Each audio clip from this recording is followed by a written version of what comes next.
Assalamualaikum warahmatullahi wabarakatuh. Halo teman-teman semuanya, gimana kabarnya? Semoga teman-teman semuanya dalam kondisi sehat dan selalu dalam lindungan Allah Subhanahu wa taala.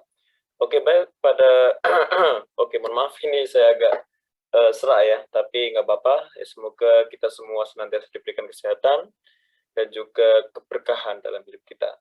Oke, baik, pada video kali ini saya ingin melanjutkan pembahasan on MIPA yang kemarin sudah di video selanjutnya maksud saya sudah kita bahas dari nomor 1 sampai nomor 6 untuk bidang fisika bagian mekanika kuantum ya. Nah, sekarang kita akan lanjutkan nomor 7 sampai nomor 10. Saya harap sampai nomor 10 ya. Semoga ini tidak terlalu panjang penjelasan saya. Dan saya akan ringkas. Nanti kalau misalkan ada pertanyaan, silakan di chat di kolom komentar.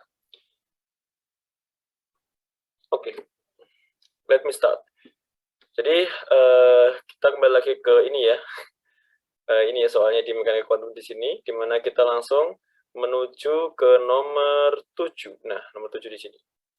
Di mana nomor 7 ini sangat tipikal ataupun sangat khusus, di mana di sini kita diminta untuk menentukan tingkat energi dari suatu ion He+, nah, di mana He+ itu sendiri berarti, di mana kita tahu He itu kan jumlah protonnya 2, dan ketika dia stabil maka elektronnya harusnya 2. Tapi ketika plus maka ada elektronnya terlepas 1. Nah, akibatnya berarti ya He ini cuman satu inti dan juga satu elektron saja. Nah, ini mirip seperti halnya atom hidrogen. Jadi gitu, yang atom hidrogen yang dijelaskan sama Bohr, jadi gitu. Nah, di mana kita harus mengetahui bahwasanya menurut Bohr itu ketika kita memiliki sistem sebagaimana berikut ya. Ini ada apa namanya itu suatu lintasan dari elektron, di mana di sini ada intinya ya, intinya di mana di sini karena helium maka dia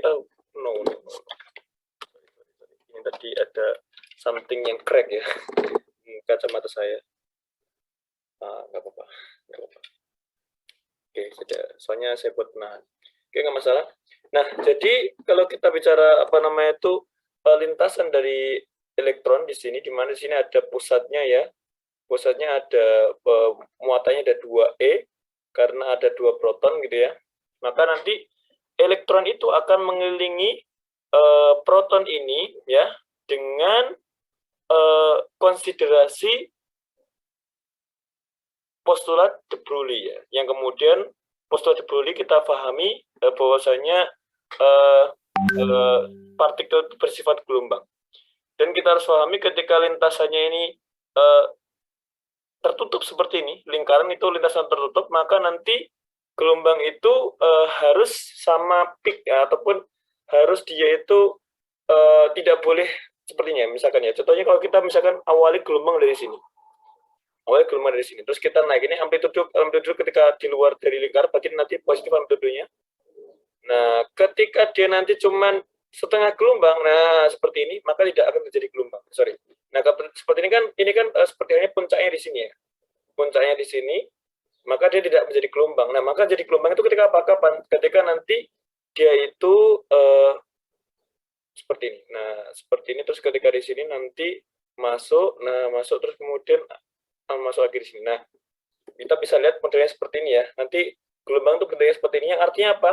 Yang artinya gelombang itu nanti misalkan ini jari-jarinya adalah R ya.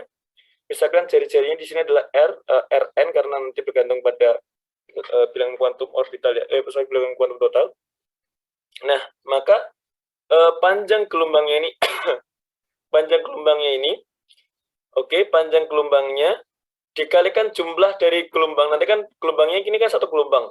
Nanti untuk tingkat kedua maka 2 gelombang dan seterusnya, maka n dikalikan lambda itu harus sama dengan keliling dari lingkaran, yaitu 2pi Rn, jadi gitu. Nah, ini adalah basicnya ya.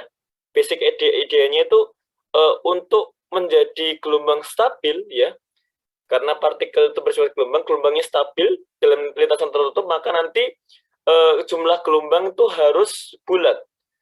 Maksudnya di sini tidak ada tengahan gelombang gitu ya. Jadi 1 gelombang, nanti terus kemudian 2 gelombang, bentuk 3 gelombang, dan seterusnya. Nah, ini jumlah gelombang bulat dikalikan dengan panjang gelombangnya harus sama dengan keliling ini. Yang akibatnya nanti Rn itu bisa sama dengan N lambda dibagi dengan 2pi. Nah, kita tahu postulat de Broglie itu menyatakan bahwasanya momentum itu sama dengan H per lambda gitu ya. Sehingga lambda itu sendiri sama dengan H per momentum, jadi gitu. Nah, akibatnya nanti kita bisa menuliskan, ini bisa menjadi apa? Bisa menjadi N H per 2pi P. Nah, H per 2pi itu nanti seringkali dituliskan dengan H bar ya. Ini nanti dituliskan dengan H bar, jadi gitu. Makanya N H bar per P, di mana P sendiri itu adalah massa kali kecepatan gitu ya. Maka ini nanti Rn sama dengan N H bar dibagi dengan mv, jadi gitu. Nah, itu adalah bentuk dari Rn gitu ya. Nah, terus kemudian kita coba untuk mencari fungsi V. V itu sama dengan apa? N H bar per mv. Nah, mRn, sorry. Nah, ini penting kenapa? Karena nanti kita bisa mengkonversi V ini menjadi energi, yaitu energi kinetik ya. Setengah mv kuadrat. Ya, maka nanti V kuadrat itu akan sama dengan N kuadrat H bar kuadrat dibagi dengan M kuadrat Rn kuadrat. Nah, seperti itu dia. Nah, oke. Kemudian kita tahu ketika kita bicaranya itu apa namanya itu gerak sentripetal. Ini kan geraknya sentripetal ya. Nah, gerak sentripetal itu akan memenuhi gaya sentripetal gitu ya. Di mana gaya sentripetalnya di sini diakibatkan hanya karena gaya elektrostatik, yaitu besarnya adalah K ataupun seperempat pi epsilon 0 dikalikan 2E dikalikan dengan elektronnya, kan elektron yang terkena gaya elektrostatik ke arah tengah ya. Maka 2E kalikan E adalah 2KE square dibagi dengan jaraknya adalah Rn gitu ya. Nah, jadi gaya elektrostatiknya seperti itu. Nah, maka nanti ini bisa kita samakan dengan massa kali kecepatan sentripetal ya, 2KE square ya, dibagi dengan Rn sama dengan mv square dibagi Rn, di mana mv square itu kita udah memiliki di samping kanan sini ya. Sehingga nanti kita bisa masukkan mv square-nya dengan ini, dan nanti kita akan memperoleh N kuadrat H bar kuadrat terus M Rn pangkat 3 ya, Rn pangkat 3 sama dengan 2 KE kuadrat per Rn, jadi gitu ya. Nah, dari sini kita akan memperoleh bahwasanya ini bisa kecoret ya, ini bisa kecoret Rn-nya, ini ada kuadratnya ya, caranya saya lupa, ini ada kuadratnya. Ini ada kuadratnya, jangan lupa karena kayak kolom biasa. Ini bisa kecoret, ini bisa kecoret gini ya. Kemudian kita nanti bisa meng-end up ini dengan suatu pernyataan Rn itu sendiri akan sama dengan apa? Sama dengan N kuadrat H bar kuadrat dibagi dengan apa? Dibagi dengan 2M KE kuadrat. Nah, ini adalah jari-jarinya. Jadi gitu. Nah, ini adalah jari-jarinya. Nah, terus bagaimana cara mencari energi total? Nah, energi total bisa menggunakan konsep energi elektrostatik. Nah, energi elektrostatik berarti kan gampang sekali ya. Jadi energi total di sistem ini ya. Sebentar, ini saya ganti plane dulu. Nah, ketika kita bicara atom dengan satu elektron, energi totalnya gampang sekali ya. Ini 2E. Ini E yang kemudian kecepatannya adalah V ya. V, nah dimana tadi kita tahu mv square dibagi dengan Rn itu bisa diubah menjadi 2KE square per Rn kuadrat. Nah, maka nanti ketika ini kecoret, ya Rn-nya kecoret 1. Nah, ini kita perlu mv kuadrat itu sama dengan 2KE. Ketika kita mencari energinya, setengah mv kuadrat itu sama dengan ya KE kuadrat saja, jadi gitu. Nah, dari sini kita akan bisa memperoleh, dan energi totalnya ini, energi potensialnya itu gampang sekali, tinggal minus dari ini ya, 2E sama E ini. 2KE square juga dibagi dengan Rn, jadi gitu. Nah, dari sini nanti kita bisa mencari yang namanya energi total. Maka energi total itu sama dengan energi potensial ditambah setengah mv kuadrat gitu ya.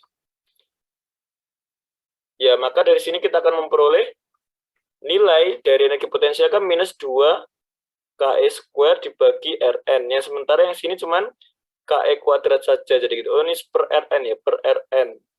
Per Rn, maka nanti ini bisa kecoret tinggal minus KE kuadrat per Rn saja. Nah, dari sinilah kita bisa menggunakan Rn yang kita peroleh tadi. Jadi Rn ini bisa ditaruh di hasil terakhir kita, jadi gitu. Bisa kita taruh di sini. Nah, dan kita bisa meletakkan ke sini. Jadi nilai energi total kita sebagai fungsi dari N, maka itu nanti jadinya adalah minus KE kuadrat dibagi dengan N kuadrat H bar kuadrat 2M KE kuadrat. Jadi gitu. Nah, seperti itu. Atau ini menjadi minus 2 M K kuadrat E pangkat 4 dibagi H bar kuadrat. Nah, ini semua dikalikan 1 per N kuadrat. Nah, ini adalah EN-nya. Nanti bisa dikonversi ke minus 13,6 dengan pertimbangan atom hidrogen biasa. Oke, itu adalah nomor 7 ya. Dan itu insya Allah bisa dipahami semuanya. Nah, yang ke-8 ini berkaitan spektrum atom hidrogen ya, yang kemudian berhasil ditemukan deretnya oleh 5 orang matematikan ya, ataupun orang matematis ya. Di sini salah duanya itu adalah Lyman sama Balmer. Nah, di mana Lyman sama Balmer itu menemukan suatu deret dari spektrum atom hidrogen yang kemudian bisa dituliskan sebagaimana berikut. Jadi Lyman menemukan bahwasanya lambda itu memiliki deret yang nanti berkorelasi dengan R dikalikan dengan 1 ya, dikurangi dengan 1 per N kuadrat, di mana N-nya itu diawali dari 2, 3, 4, dan seterusnya. Jadi gitu. Ini adalah deretnya Lyman. Jadi gitu. Nah, kalau kita lihat di sini semakin besar N, gini ya, semakin besar N, maka yang kanan ini semakin kecil. Nah, ketika ini semakin kecil, ketika ini semakin kecil, maka nilai 1 min ini akan semakin besar. Nah, ketika 1 min ini semakin besar, maka lambda semakin kecil. Jadi karena per lambda, jadi gitu ya. Nah, pertanyaan di sini kan tentukan perbandingan antara panjang gelombang terbesar ya. Nah, bagaimana untuk mencari lambda terbesar? Maka kita usahakan 1 per N kuadrat ini kecil. Gimana caranya? Berarti memperbesar 1 per N. Dengan apa? Dengan memperkecil N. Nah, nilai minimum dari N itu adalah 2. Maka nanti lambda minimum itu tercapai saat apa? Saat untuk Lyman ya, saat N-nya itu sama dengan 2, yaitu 1 min 1 per 4, yaitu 3R per 4. Itu adalah yang Lyman. Jadi lambdanya Lyman tuh 3R 4. Nah, nanti tinggal dibalik ya, berarti lambda minimumnya ataupun lambda Lyman itu lambda L itu sama dengan 4 per 3R. Nah, ini adalah lambdanya Lyman. Nah, terus bagaimana lambdanya dari Balmer? Nah, alasannya sama dia. Jadi untuk mencapai lambda minimum maka lambda maksimum ya. Ini ketika ininya besar, maka ketika ininya kecil ya, maka ini lambdanya adalah maksimum. Ini bukan minimum ya. Lambda maksimum. Oke, ini adalah lambda maksimum. Dan lambda maksimum di sini saya tuliskan lambda L.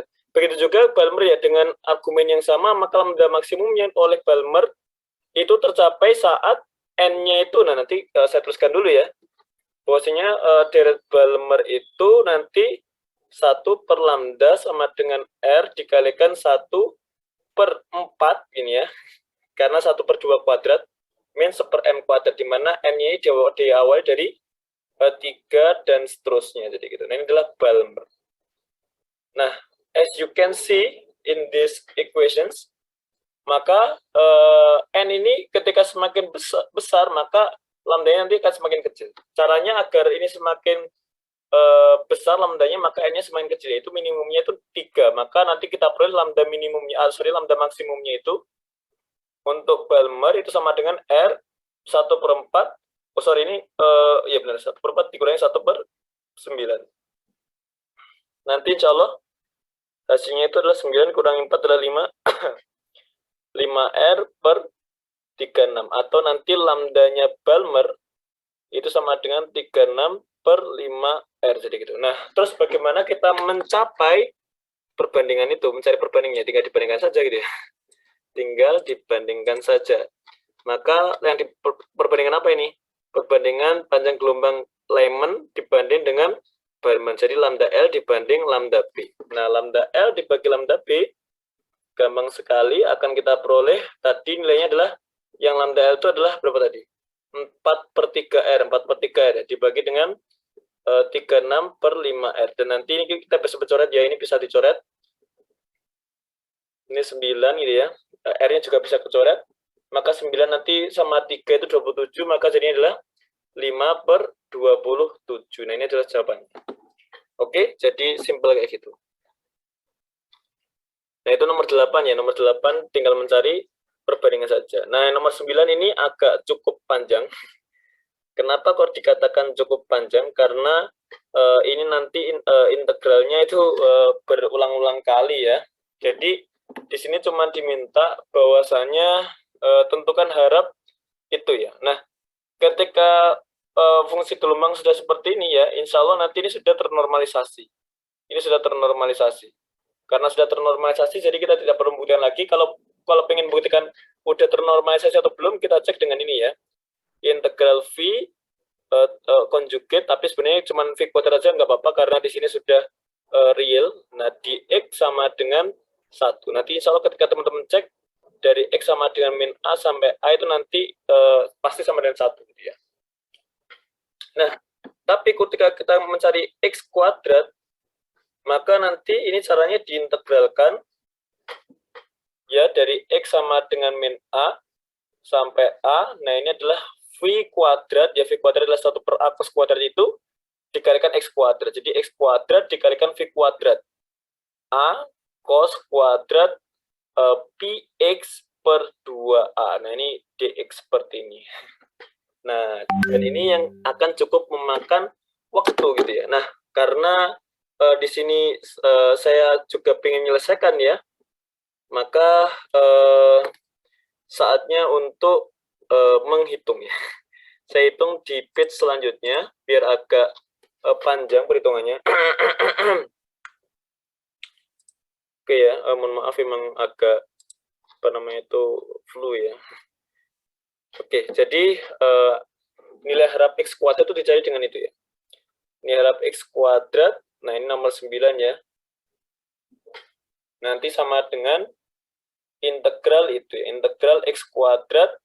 Nah, cos kuadrat itu nanti bisa diganti menjadi apa? Bisa diganti menjadi, kalau teman-teman udah tahu identitas trigonometri, ini nanti bisa menjadi apa? Bisa menjadi 2 cos, saya lupa ya. Cos, bukan 2 cos. 1 plus cos Px per A dibagi dengan 2. Coba nanti teman-teman dijabarkan cos Px per A ini dibagi 2 itu nanti pasti hasilnya adalah ini. Nah, nanti dari sini kita akan memperoleh hasilnya adalah 1 plus cos Px per A per 2 dx. Nah, kita coba ya. Pertama masukkan X kuadrat ke dalam situ ya. Maka X kuadrat per 2 dx dari X sama dengan min A sampai A ditambah dengan ini. Min A sampai A X kuadrat cos Pi AX ini dibagi 2 ya, dx, jadi gitu. Nah, ini sebenarnya bisa masuk ke dalam D menjadi A per Pi, menjadi A per Pi D sin Pi per AX, jadi gitu. Oke? Nah, seperti itu ya. Nah, ini nanti teman-teman kalau mengintegralkan, hasil integral ini kan 1/6 X pangkat 3 ya. Ketika dimasukkan batas min A sampai A, maka A pangkat 3 dikurangi minus A pangkat 3, maka jadi 2. Nah, nanti yang ini akan menghasilkan A pangkat 3 per Jadi gitu. Nah, itu adalah yang X kuadrat. Nah, bagaimana kemudian yang sisi kanannya? Nah, yang sisi kanan itu berarti nanti integralnya pakai integral parsial ya, dijabarkan sebagaimana yang kita sudah lakukan di soal sebelumnya, di part sebelumnya maksudnya. Nah, berarti di sini nanti bisa dijabarkan konstantanya dikeluarkan saja, jadi A per 2B. Nah, ini integral yang bolak-balik ya. Berarti nanti integralnya adalah dx kuadrat sin P per AX dikurangi integral dikurangi integral 2 integral X sin P per AX dx gitu ya. Nah, seperti ini. Nah, oke, seperti ini ya. Maka ini ketika dimasukkan, teman-teman ketika masukkan ini ya, nanti ini hasilnya adalah A kuadrat ketika batas atasnya adalah dipakai A ya. Maka hasilnya A kuadrat dikalikan sin A per 1, sin P itu adalah berapa? Sin P itu sin 180 ya. Sin 180 adalah 0. Ketika sin minus 180 juga 0 juga, maka ini nanti hasilnya sama dengan 0 ketika teman-teman masukkan. Oke, nah kalau yang sisi kanan diproses lagi menggunakan integral parsial. Nah, nanti kita akan memperoleh dengan hasil yang sini jadi minus ya, minus keluar ininya A per P ya, A per P integral X sin P per A dx itu nanti juga bisa masuk lagi menjadi A per P D sin Px per A. Nah, seperti lagi dengan cara yang sama, nanti kita bisa memperoleh hasilnya adalah minus A per P ya. Kemudian dengan integral parsial lagi gitu ya.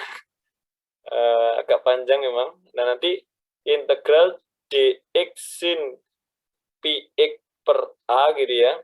Dimana batasnya di sini tuh dari minus A ke A, dan ini nanti pasti 0 juga, dikurangi dengan ini, dikurangi dengan integral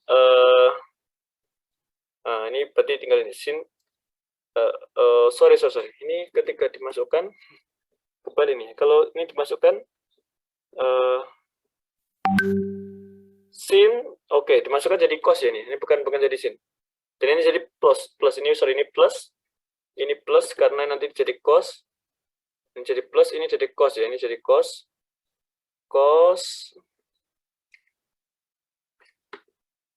jadi cos P per AX jadi gitu ya. Nah, seperti itu. Nah, ketika teman-teman masukkan ini nilai cos, nah cos untuk 180 itu adalah ini kan ketika masukkan berarti kan cos 180 ya. Cos 180 min 1 kali A berarti ya min A, cos min 180 juga 1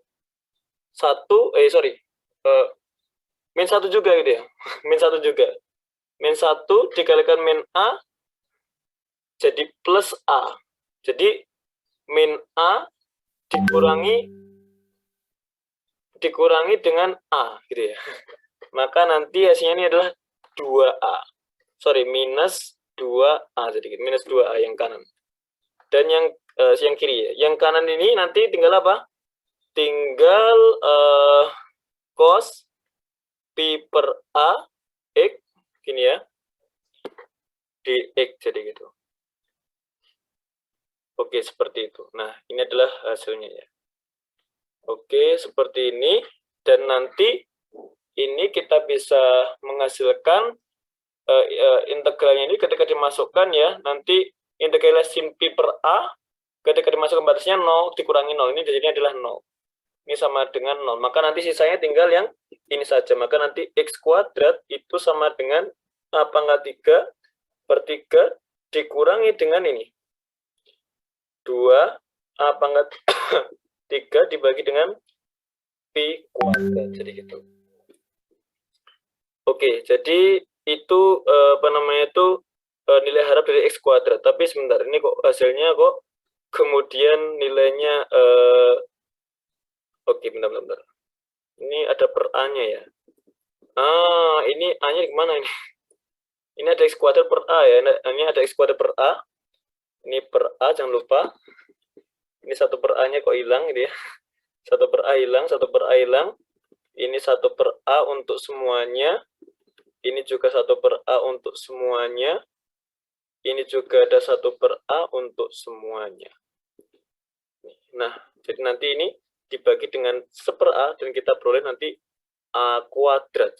Nah, dan kita nanti memiliki hasil akhir yaitu adalah A kuadrat dikalikan 1 per 3 min 2 per B kuadrat. Nah, ini adalah hasil dari nilai harap dari X kuadrat.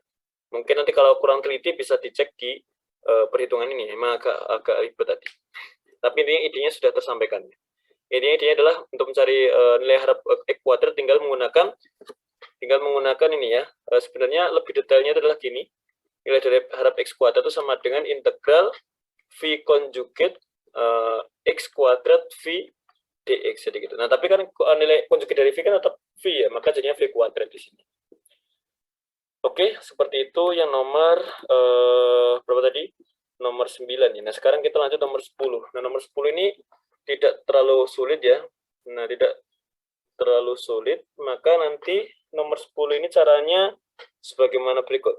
Kita harus pahami bahwasanya ada konsep probabilitas ataupun konsep kemungkinan untuk inti tidak meluruh ya, karena nanti di sini diminta berapa umur rata-rata. Umur rata-rata itu berarti berapa lama inti itu tidak meluruh. Karena meluruh itu artinya inti itu hilang ataupun mati gitu ya. Nah, jadi ketika intinya nggak meluruh maka umurnya itu panjang jadi gitu. Maka nanti umur itu ditentukan oleh banyaknya inti yang tidak meluruh. Dan kita tahu kalau misalkan kita udah belajar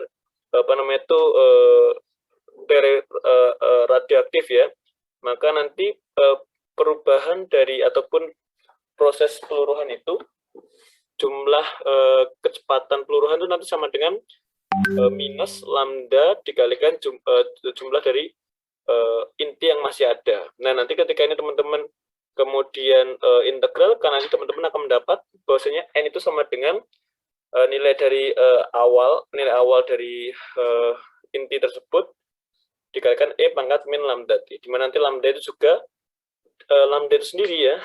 Lambda itu nanti berkaitan dengan waktu paruh ya, dikaitkan dengan waktu paruh ataupun nanti juga bisa dikatakan dengan waktu ya waktu paruh lah, waktu paruh ya, waktu paruh. Nah, kita bisa melihat di sini bahwasanya n itu sama dengan n0 e pangkat min lambda t. Nah, probabilitas bahwasanya inti itu tidak meluruh ataupun probabilitas umur dari suatu inti ya, itu ditentukan oleh probabilitas inti yang tidak meluruh itu tadi. Nah, probabilitas inti yang tidak meluruh itu akan bisa dihitung dengan menggunakan jumlah, ini saya simpulkan dengan P, jumlah inti yang sisa ya, inti sisa, maksudnya yang masih belum meluruh dibagi dengan inti awal gitu ya. Nah, jadi probabilitasnya itu semakin kecil inti sisanya maka ya umurnya sudah kecil gitu kan, berarti probabilitasnya semakin rendah juga untuk tidak meluruh juga karena dia sudah kecil, tinggal sedikit dia. Nah, inti sisa itu adalah ini adalah inti sisa nih. Jadi n0 e pangkat min lambda t yang dinotasikan dengan n ini adalah inti sisa, sementara inti awal adalah n0, maka nanti probabilitas itu sendiri sama dengan e pangkat minus lambda t, jadi gitu. Nah, waktu hidup, nah itu nggak perlu ya waktu hidup ya. Jadi waktu hidup dari suatu inti itu ditentukan oleh suatu waktu di mana jumlah inti itu sudah 1 per eksponen dari n0. Jadi ketika jumlah inti itu kemudian 1 per eksponen dari n0, maka ini dikatakan inti itu sudah mulai mati. Ya, inti itu sudah mulai mati. Nah, makanya kita untuk menentukan waktu hidup itu dengan menggunakan ini, jadi gitu. Waktu hidup ya, waktu hidup. Nah, maka gimana caranya? 1 per E kalikan N0, Maka nanti gini, ketika N-nya sama dengan 1 per E0, nah ini berapa waktunya? Berarti kan nanti berapa waktunya? Berarti N ketika tahu ya waktu hidup itu tadi. Nah ini adalah N0 E pangkat min 1, N ketika waktu tahu ataupun waktu hidup itu adalah N0 E pangkat N0 E pangkat minus lambda tau, jadi gitu. Nah dari sini kita bisa melihat bahwasanya nanti kita bisa mengkorelasikan secara langsung N0-nya bisa kecoret gitu ya. Dan nanti kita bisa memperoleh bahwasanya nilai tau itu sama dengan 1 per lambda. Artinya waktu hidup dari suatu radioaktif itu adalah 1 per lambda. Nah sekarang bagaimana untuk menentukan waktu hidup rata-rata, umur rata-rata. Nah umur rata-rata itu bisa digunakan menggunakan konsep besaran rata-rata ya, di mana besaran rata-rata itu diperoleh dengan sebagaimana berikut. Jadi T rata-rata itu sama dengan integral T probabilitas dt gitu ya. T probabilitas dt kemudian dibagi dengan apa? Dibagi dengan integral dt itu sendiri.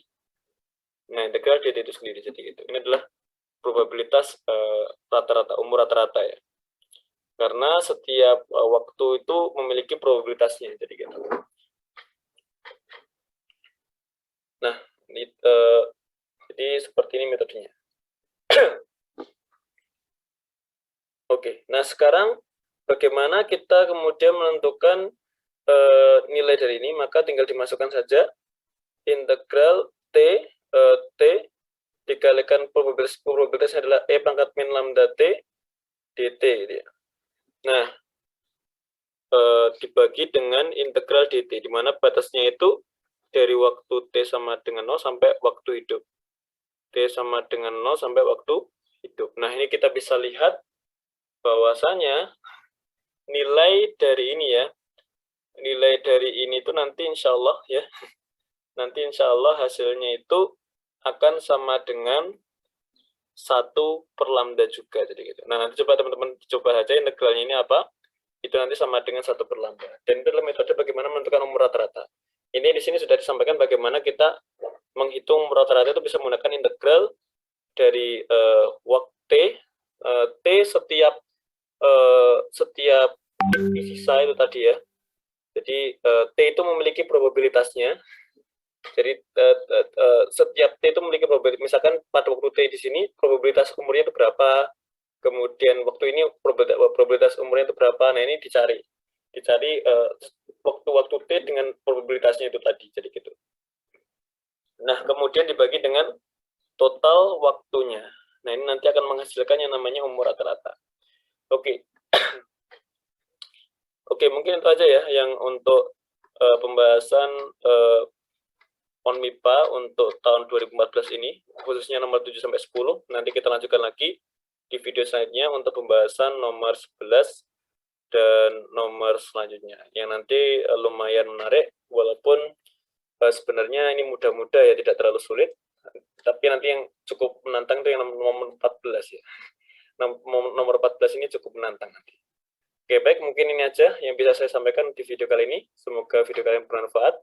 Teman-teman bisa menggunakannya untuk bantuan untuk belajar, dan semoga teman-teman juga dimudahkan dalam belajar ya, khususnya belajar fisika dalam kali ini. Oke, baik, saya Heri. Assalamualaikum warahmatullahi wabarakatuh.